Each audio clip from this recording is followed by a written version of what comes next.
Leave sought for that purpose. Is there anyone opposed to that course of action? There is none. Shall we table? Is this a split call?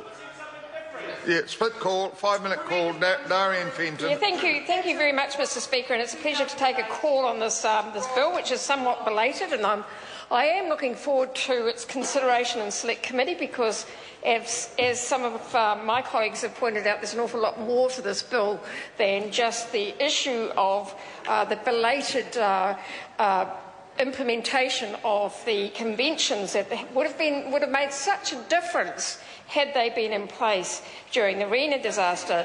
Now, I really am hoping now, I respect my colleagues on the Transport and Industrial Relations Select Committee and want to point out that it's now chaired by David Bennett. But, Mr. Speaker, I've been in Parliament since 2005 and I've been on the Transport and Industrial Relations Select Committee all of that time.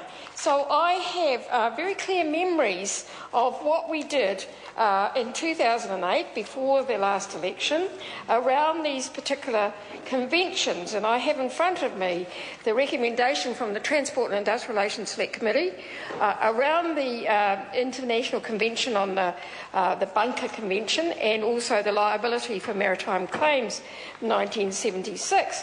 And what's most interesting, there was a majority recommendation to the House that these conventions be taken note of and preparation be made for their implementation. But what's even more interesting when you go back in that time, who was on the Select Committee?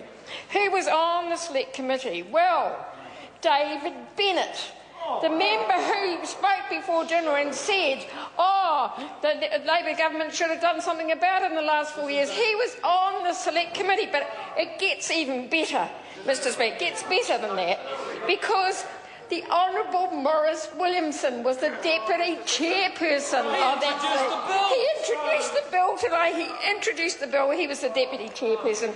And here he is, trying to defend his government's abysmal record.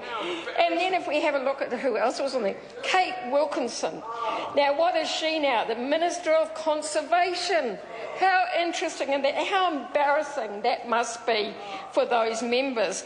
And my speculation, Mr. Speaker, is that they became so overexcited about the idea of being ministers when the National Party became the government in 2008. They forgot all about the work, the important work that had been done on the Transport and Industrial Relations Select Committee and will continue to be done. And they forgot to brief the incoming Minister, Stephen Joyce, who was then the Transport Minister. And of course we also know that the Ministry briefed him when he was the incoming Minister and said that they were preparing to introduce legislation to update the Maritime Transport Act. Well, it's taken an election in 2008 and another election for this legislation to hit the House. So they should be embarrassed by that. I just want to make a couple of other comments. I know there's other really important things that we have to talk about tonight, so I don't want to take up too much time.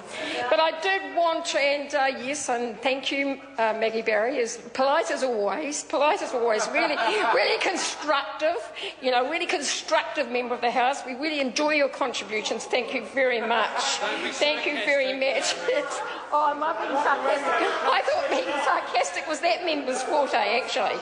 But however, I did want to observe that there's other things in this bill that will be very important for us to consider. There are issues around port safety that are included in this bill. I will be very interested to get to hear the submissions from various people about port safety, because we do have an issue about port safety in New Zealand with a very, very unregulated port system and coastline.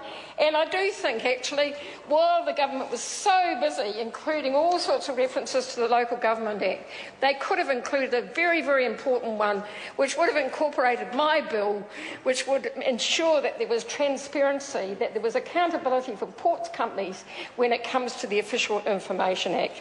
They haven't done that, of course, and we all know that part of the problem with the RENA is that we have an unregulated coastline, that that the government ditch the very successful program of the Labor government, which around sea change and moving towards coastal shipping as part of an integrated transport strategy.